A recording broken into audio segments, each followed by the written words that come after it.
Good morning class 8। आज अपन करेंगे chapter 4 के एनसीईआरटी टेक्स्ट बुक क्वेश्चंस। तो देखिए, इसके अपन एमसीक्यू से स्टार्ट करेंगे। Mark the correct answer. तो इसमें rayon is different from synthetic fibre because rayon जो है सिंथेटिक फाइबर से डिफरेंट क्यों है? क्योंकि देखिए, इसमें आपको तीन ऑप्शन दे रखे हैं। It has silk like appearance, it is obtain from wool pulp, it fibres can be woven like those of natural fibre. तो इसका आंसर ये होगा कि it is obtain from wood pulp.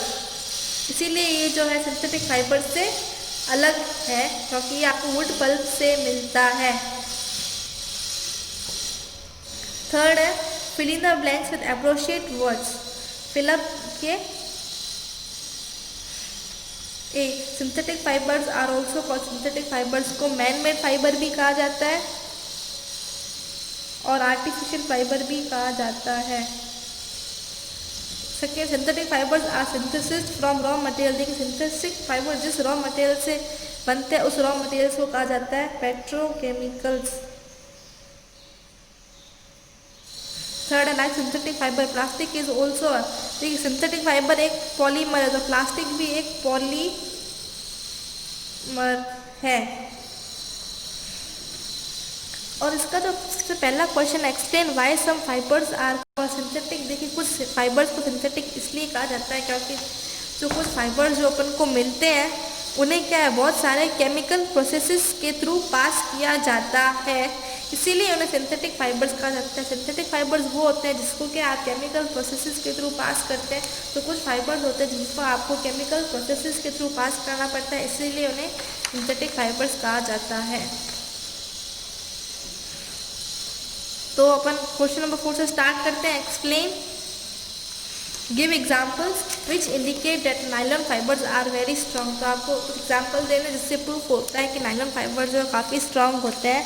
तो देखिए, nylon fibres are very strong as it is used for making ropes, used for climbing rocks and for making parachutes. Their usages shows that nylon fibres have very high tensile strength. देखिए, nylon fibre देखिए किसके लिए use में लिया जाता है? Ropes बनाने के लिए या फिर क्लाइंबिंग रॉक्स और मेकिंग पैराशूट्स। तो जब पैराशूट अगर बने हुए होते हैं तो देखिए वो कितनी हाई जो है हाइट से वो छलांग लगाते हैं, या फिर जब पहाड़ों पे चढ़ते हैं तो भी उसी जो रोप बनाते हैं वो भी इसकी बनी होती है। तो वो कितनी स्ट्रांग होती है, इनका यूज़ बता रहा है कि ये जो है काफ़ी ज़्यादा हाई टेंसाइल स्ट्रेंथ होते हैं, ये काफ़ी ज़्यादा स्ट्रांग होते हैं। अगर ये वीक होते तो क्या रस्सियाँ टूट जाती है। वो पहाड़ों पे चढ़ने के लिए इसकी जो रोप बनाते हैं, अगर ये वीक होते हैं तो वो रोप टूट जाती है, इससे क्या हो किसी की जान भी जा सकती है। अगर वो रोप वीक होगी तो इसका यूज़ भी नहीं लेते। तो ये बताता है कि कितना स्ट्रांग है ये, इसकी टेंसाइल स्ट्रेंथ कितनी ज़्यादा है। Fifth, explain why plastic containers are favoured for storing food. तो देखिए, जो प्लास्टिक कंटेनर्स में ही आप फूड को क्यों स्टोर करते हैं? Plastic is favored for storing food as it does not react with food and not spoil it. Various metals react with food and spoil them producing foul smell। तो वो इसलिए plastic को अपन use करते हैं ताकि जो प्लास्टिक है जो फूड पड़ा है उसके साथ रिएक्ट नहीं करता है। जबकि अगर आपने मेटल में खाना स्टोर किया, जो मेटल है उस फूड के साथ रिएक्ट कर देता है और उस फूड को स्पॉइल कर ख़राब कर देता है और उसके अंदर की स्मेल भी की स्मेल को भी ख़राब कर देता है। इसमें से स्मेल आने लगती है क्योंकि वो उस फूड के साथ रिएक्ट कर देता है। फिर क्वेश्चन नंबर 6 है, explain the difference between thermoplastic and thermosetting plastics. तो आपको थर्मोप्लास्टिक और थर्मोसेटिक प्लास्टिक के बीच में डिफरेंस बताना है। तो देखिए, सबसे thermoplastic thermoplastic they can be shaped, reshaped or remolded as many times as possible. They cannot be reshaped even on heating। देखिए, आप इसको कितनी बार भी वापस रीशेप कर सकते हैं, वापस रीमोल्ड कर सकते हैं, कितनी बार भी जितना पॉसिबल आप उतना कर सकते हैं। लेकिन इसको क्या है, आप इसको बोले कितना भी गर्म कर दो, आप इसको वापस शेप में नहीं ला सकते हैं, इसको रीशेप नहीं कर सकते हैं। सेकेंड पॉइंट है दोनों का, they become soft and get deformed on heating, जब आप इसको गर्म करोगे तो ये सॉफ्ट हो जाएगा, इसका शेप जो है चेंज हो जाएगा। ये है दे डू नॉट मेल्ट और बिकम सॉफ्ट ऑन हीटिंग, आप भले इसको कितना भी ज़्यादा हीट कर लो ये तो नहीं मेल्ट होगा और नहीं सॉफ्ट होगा। थर्ड है PVC and polythene are the examples of thermoplastic, PVC और पॉलीथीन इसके एग्जाम्पल है थर्मोप्लास्टिक के।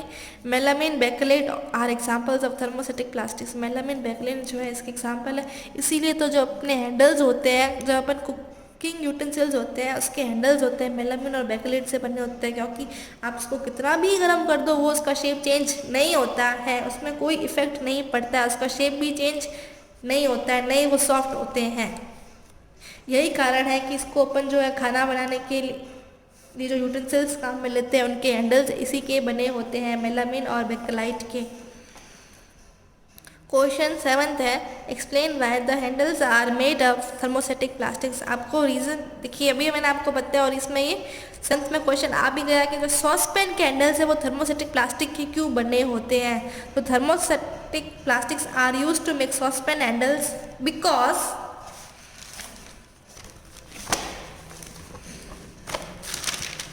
they are bad conductor of heat and also on heating these plastics do not get soften। तो देखिए ये जो क्या है हीट के बैड कंडक्टर है, इसको आप कितना भी गर्म कर दो ये सॉफ्ट नहीं होते, इसका शेप चेंज नहीं होता है, वैसे के वैसे ही रहते हैं।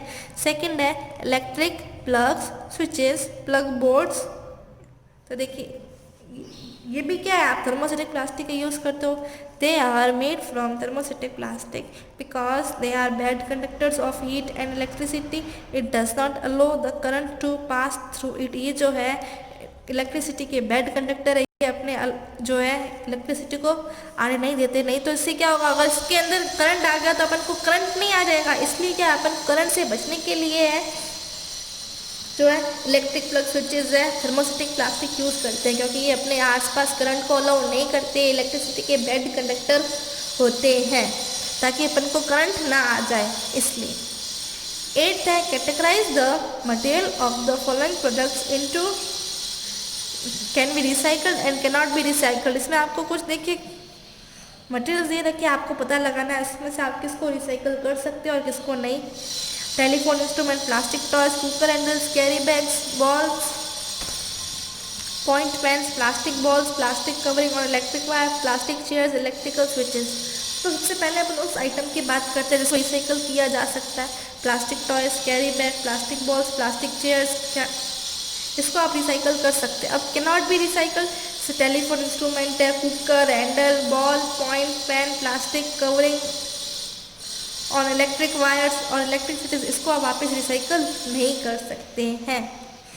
अब 9th है Rana wants to buy shirts for summer, should he buy cotton shirt और shirt made from synthetic material, advice Rana giving your reason. देखिए इसमें जो राणा है समर सीजन की बात है, राणा को जो शर्ट खरीदना है तो राणा को कौन सा शर्ट खरीदना चाहिए, कॉटन शर्ट और सिंथेटिक शर्ट। तो आप उसे कुछ एडवाइस दीजिए कि उसको कौन सा शर्ट खरीदना चाहिए। Rana should go ahead and buy cotton shirts for the summer season.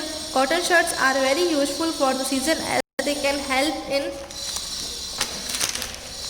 absorbing sweat and help in making a person feel cool and comfortable. Contrastingly, a synthetic shirt may not be able to absorb sweat so that it can get accumulated in the body and a person may feel uncomfortable and also face heat related problems and even may fall sick।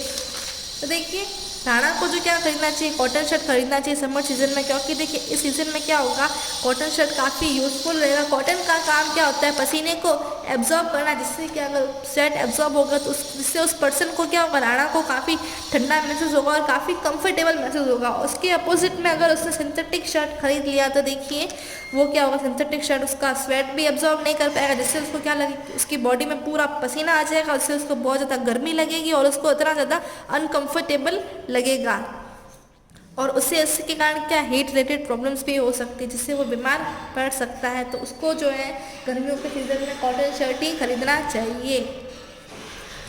10th है give examples show that plastic are non corrosive in nature. आप कुछ example दो जिससे आपको पता चले कि plastic जो है नॉन कोरोसिव है नेचर में।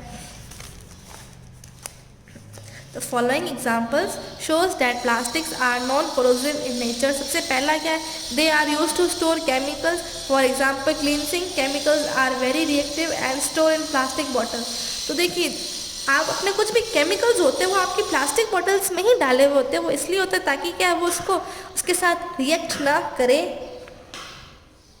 तो देखिए, कुछ क्लिनसिंग केमिकल होते हैं, जैसे आपके घरों में होगा फिनाइल वगैरह होता है, तो वो क्या होते हैं, कुछ क्लिनसिंग केमिकल होते हैं, वो काफ़ी ज़्यादा रिएक्टिव होते हैं, ताकि वो इसीलिए प्लास्टिक बोतल में स्टोर किए जाते हैं, ताकि प्लास्टिक की एक खासियत होती है कि वो जो किसी के साथ रिएक्ट नहीं करते हैं, तो वो जो उस केमिकल के साथ वो रिएक्ट नहीं करते, इसीलिए उसको केमिकल स्टोर करने के लिए काम में लिया जाता है। सेकंड है, they are use to store all type of food. जितने भी फूड आइटम्स है वो भी आप प्लास्टिक में स्टोर करते हैं, क्या वो इसलिए क्योंकि वो जो फूड के साथ रिएक्ट नहीं करता, it does not react to material stored in it.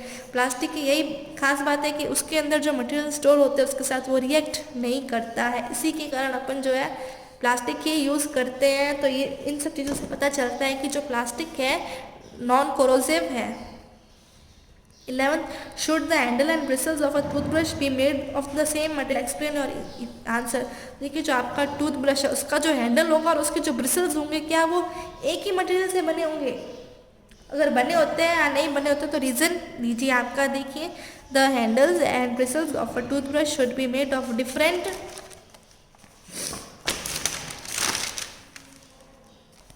materials. The materials which is used for making toothbrush handle should be hard and flexible, because the handle has to withstand lot of stress as has to reach every corners of mouth. The material which is used for making bristles should be soft, flexible yet durable, because the bristles should not damage the tooth or gum but should last longer। तो देखिए, जो आपके toothpaste का handle वो कैसा होना चाहिए, वो बिल्कुल हार्ड मटेरियल से बना होना चाहिए, क्योंकि उसको देखिए काफ़ी ज़्यादा स्ट्रेस पकड़ना पड़ता है और उसको क्या उस टूथब्रश के जो हैंडल को आपके माउथ के पूरे कॉर्नर तक जाना पड़ता है, इसीलिए वो हार्ड होना चाहिए। लेकिन अब जो ब्रिसल्स है उसको सॉफ्ट होना चाहिए, क्योंकि आप वो इससे क्या होंगे, जो आपके टूथ गम को वो डैमेज ना करे। अगर वो जो है ब्रिसल्स काफ़ी ज़्यादा स्ट्रॉन्ग होंगे तो आपके टूथ गम्स पे भी क्या लग जाएगी और हमेशा आपके ब्लड इसमें से आएगा। इसीलिए क्या है, जो दोनों का मटेरियल अलग अलग होना चाहिए। हैंडल हार्ड मटेरियल का बनना चाहिए और ब्रिसल्स है सॉफ्ट और फ्लेक्सिबल होने चाहिए, जिससे आपके टूथ गम डैमेज ना हो। क्वेश्चन सेकंड है, avoid plastics as far as possible, comment on this advice. आपको प्लास्टिक्स जो है जितना हो सके कम से कम यूज़ करना चाहिए, इस पर कुछ कमेंट कीजिए। Plastics are the source of one of the most destructive waste on earth. It can't be decomposed and makes its soil unfertile to grow crops. Stray and wild animals knowingly feed on plastic bags, which is one of the giant reasons of their death. Hence, plastics should be avoided as far as possible। तो देखिए, जो plastic है वो सबसे अर्थ के ऊपर सबसे destructible waste material है, क्योंकि इसको आप डिकम्पोज कर नहीं सकते। और ये क्या होगा, डिकम्पोज तो होगा नहीं तो आपकी सॉइल को क्या बनाएगा, इनफर्टाइल बनाएगा। अगर आपकी सॉइल इनफर्टाइल होगी तो क्रॉप्स भी ग्रो नहीं करेगी। अब देखिए, कुछ स्ट्रे एनिमल या फिर वाइल्ड एनिमल्स है जो रोड पे घूमते रहते हैं। स्ट्रे मतलब जो रोड पे घूमते रहते हैं, वाइल्ड एनिमल्स जो है वो क्या करते हैं, उस प्लास्टिक को खा लेते हैं और इससे क्या होगा, यही सबसे पहले उनकी डेथ हो जाती है। सबसे बड़ा रीज़न यही क्या है उनकी डेथ होने का, कि वो जो है प्लास्टिक को खा जाते हैं। इसीलिए जो क्या है, प्लास्टिक को जितना हो सके उतना अवॉइड करना चाहिए। अब क्वेश्चन नंबर 14 है, manufacturing synthetic fibres is helping in conservation forest comment. देखिए, अगर आप सिंथेटिक फाइबर्स का यूज़ कर रहे हो तो ये आपको फॉरेस्ट कंजर्व करने में कैसे हेल्प करेगा। तो देखिए, the natural fibres require raw materials from plants and animals, so they lead to cutting trees and killing of animals. Synthetic fibers are made up of chemicals and these chemicals are not available in forest. So manufacturing synthetic fibers actually help in conservation of forest। तो देखिए, अगर आप जो है natural fibres use करते हो, इससे क्या होगा, नेचुरल फाइबर्स के जो रॉ मटेरियल प्लांट और एनिमल से ही मिलते हैं। अगर आपको जैसे प्लांट से कुछ चाहिए तो आपको फॉरेस्ट काटने पड़ेंगे, या फिर एनिमल से कुछ चाहिए तो आपको एनिमल्स को किल करना पड़ेगा, जिससे क्या होगा, और जबकि जो सिंथेटिक फाइबर है वो किससे बनते हैं, केमिकल से बनते हैं। तो यही कारण है कि जो आपको सिंथेटिक फाइबर्स है वो फॉरेस्ट को कंजर्व करने में काफ़ी हेल्प करता है, क्योंकि इनको बनाने के लिए पेड़ नहीं काटने पड़ते। अगर पेड़ काटेंगे नहीं तो पेड़ का कंजर्वेशन ही हो रहा है, पेड़ को अपन बचा ही रहे हैं। तो सिंथेटिक फाइबर्स बनाना मतलब फॉरेस्ट को कंजर्व करना होता है। अब क्वेश्चन नंबर 15 है, describe an activity to show that thermoplastic is a poor conductor of electricity. अब आप एक एक्टिविटी बताइए जिससे पता चलता है कि जो थर्मोप्लास्टिक है वो इलेक्ट्रिसिटी के पुअर कंडक्टर है, वो अपने आर पार इलेक्ट्रिसिटी को आने नहीं देते हैं। तो चलिए एक लेटेस्ट एक्टिविटी परफॉर्म करते हैं। Latest take a battery, a bulb and form a circuit. एक बैटरी लीजिए, बल्ब लीजिए और एक सर्किट बना दीजिए। When the switch is on, the bulb glows। जब स्विच ऑन होगा तो बल्ब ग्लो करेगा, showing the passage of current. देखिए अगर बल्ब ग्लो होगा इसका मतलब क्या है, करंट पास हो रहा है तभी बल्ब ग्लो होगा। But when a piece of thermoplastic is joined in the circuit, जब आपने जो है थर्मोप्लास्टिक का एक टुकड़ा आपने सर्किट में डाल दिया तो the bulb does not glow, तो बल्ब ग्लो नहीं करेगा। This shows that the thermoplastic is a poor conductor. इससे पता चलता है कि थर्मोप्लास्टिक है इलेक्ट्रिसिटी का पुअर कंडक्टर है। जब देखिए थर्मोप्लास्टिक का टुकड़ा नहीं था सर्किट में, देखिए ये आपने एक बल्ब लिया,